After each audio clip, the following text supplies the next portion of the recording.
जिसके भी दिमाग में गोबर भरा है, स्वाभाविक रूप से चिंतन शून्य है, वो सच को स्वीकारते नहीं है।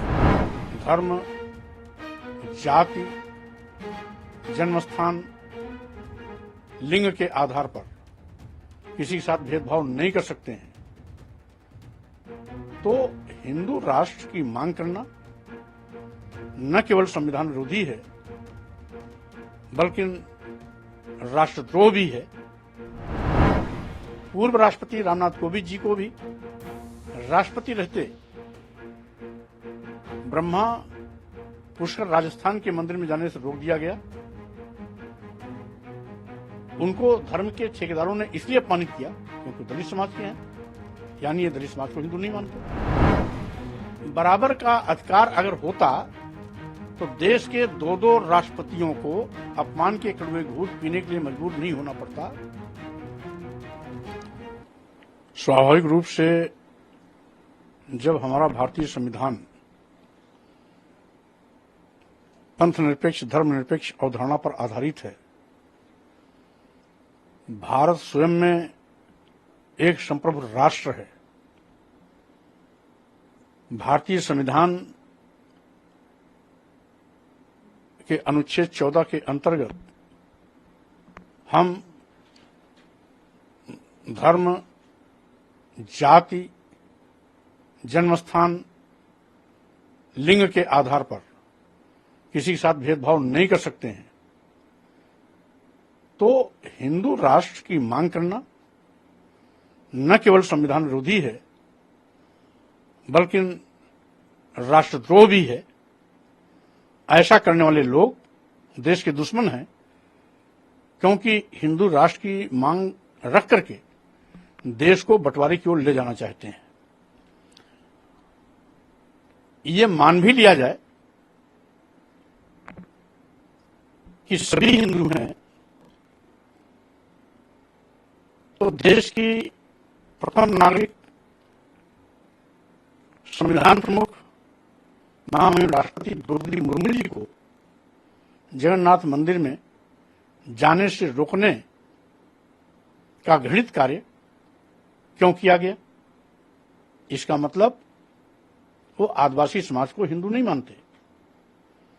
पूर्व राष्ट्रपति रामनाथ कोविंद जी को भी राष्ट्रपति रहते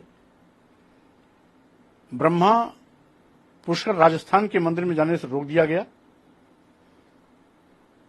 उनको धर्म के ठेकेदारों ने इसलिए अपमानित किया क्योंकि दलित समाज के हैं, यानी ये दलित समाज को हिंदू नहीं मानते।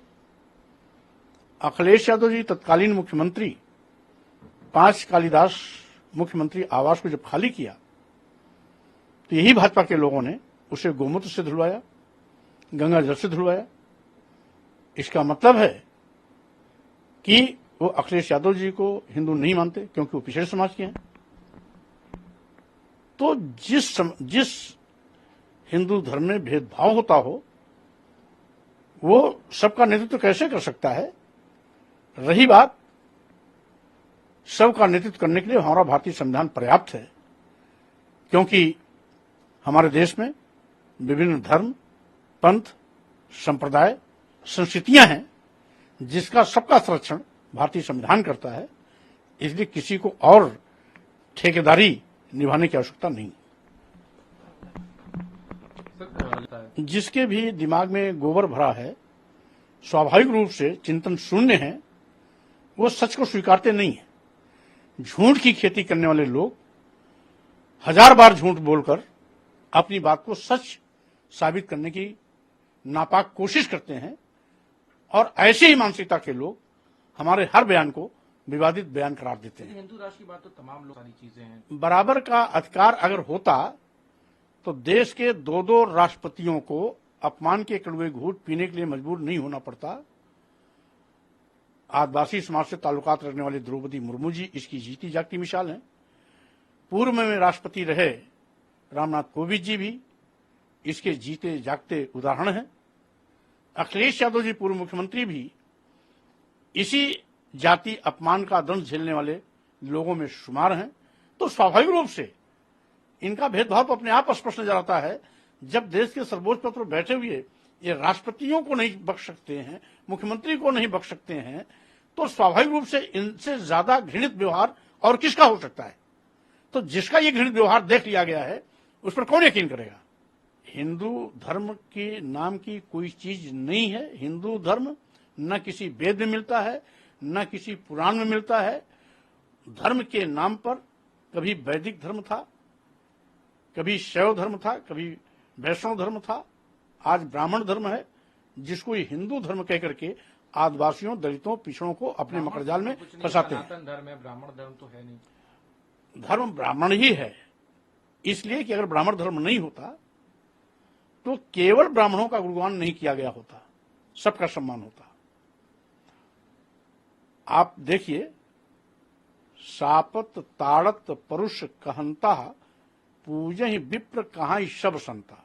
उसी की दूसरी लाइन है, पूजहि विप्र सकल गुण हीना और पूजहि न शूद्र गुण ज्ञान न प्रवीणा। गुणी भी है, ज्ञानी भी है, प्रवीण भी है, दक्ष भी है, फिर भी उसका सम्मान मत करो क्योंकि अगर वो शूद्र है। तो कैसे? एक तो मनुस्मृति में लिखा हुआ है और इसमें तुलसीदास की रामचरितमानस में लिखा हुआ है, और मनुस्मृति में लिखा हुआ है कि शूद्रम तुकारेत दास्यम क्रीतम अक्रीतम वा दास्यैव तू जन्मना। ब्राह्मण तो स्वयं हुआ, यानी शूद्र वर्ग गुलामी के लिए ही पैदा हुआ है। तो क्या हिंदू कह करके ये हमें गुलाम बनाना चाहते हैं? आदिवासी, दलित, पिछड़े इनके मकड़जाल में आने वाले नहीं। कल आप इस प्रकार की बात करने वाले भारतीय संविधान के साथ खिलवाड़ कर रहे हैं। श्री रामनाथ कोविंद जी की पूर्व राष्ट्रपति की एक सदस्यीय कमेटी भी बनी है।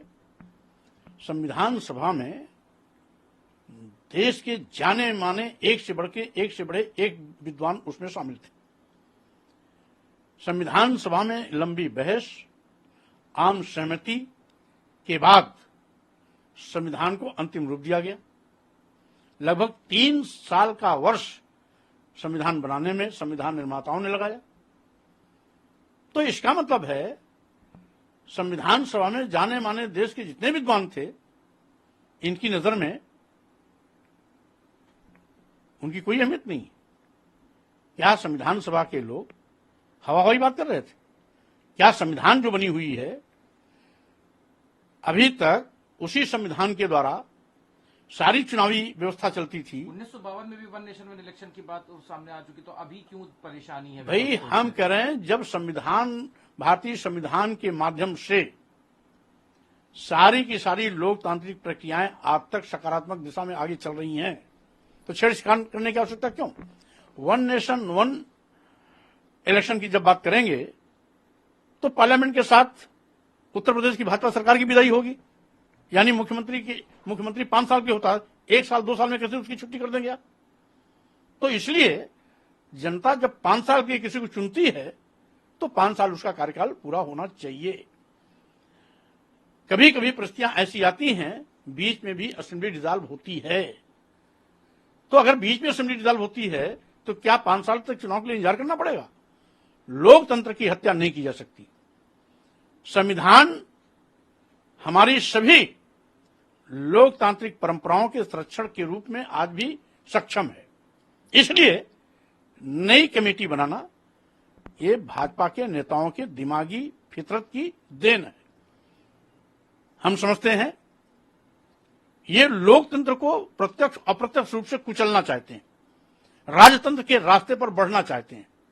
इसलिए मैं भाजपा के इस निर्णय की घोर भर्त्सना करता हूं और साथ ही साथ अनुरोध भी करता हूं कि भारतीय संविधान से खिलवाड़ करना बंद करें। विशेष सत्र भी बुलाया गया है, विपक्ष ने अभी से कयास लगाना शुरू किए हैं, सत्र बुला लेना सही नहीं है। स्वाभाविक रूप से 100% में सहमत हूं। भाई विशेष परिस्थिति में बुलाया जाता है, विशेष सत्र विशेष परिस्थिति में बुलाया जाता है। कोरोना महामारी थी, उस दौर में तो इनको विशेष सत्र की याद नहीं आई। मणिपुर लगभग 100 दिन से लगातार जल रहा है, आज तक मणिपुर इन्होंने विशेष सत्र नहीं बुलाया। सही मायने में अगर पूर्व राष्ट्रपति माननीय रामनाथ कोविंद जी की अध्यक्षता में वन नेशन वन इलेक्शन की बात के लिए कमेटी गठित भी की गई है, तो इतने शॉर्ट पीरियड में कमेटी कोई निर्णय भी नहीं दे सकती है, इसलिए विशेष सत्र में तो ये नहीं आ सकता। हाँ, इतना जरूर है कि विशेष सत्र पे भाजपा के नेता अपनी वाहवाही लूटने के लिए अपने गुणगान में इस सत्र को बुला रहे हैं। कोई विशेष परिस्थिति नहीं है, बल्कि अपनी झूठी वाहवाही लूटने के लिए, अपनी पीठ थपथपाने के लिए यह सत्र बुलाया जा रहा है। इसके पीछे और कोई दूसरा राज नहीं। एक आखिरी सवाल है, विपक्षी एकता जब से इंडिया के रूप में आया है, भाजपा हताशा और निराशा की शिकार हो चुकी है। भाजपा के नेता पानी पी पी करके इंडिया को कोस रहे हैं। कोई कह रहे हैं ये घमंडिया गठबंधन है, कोई कह रहा है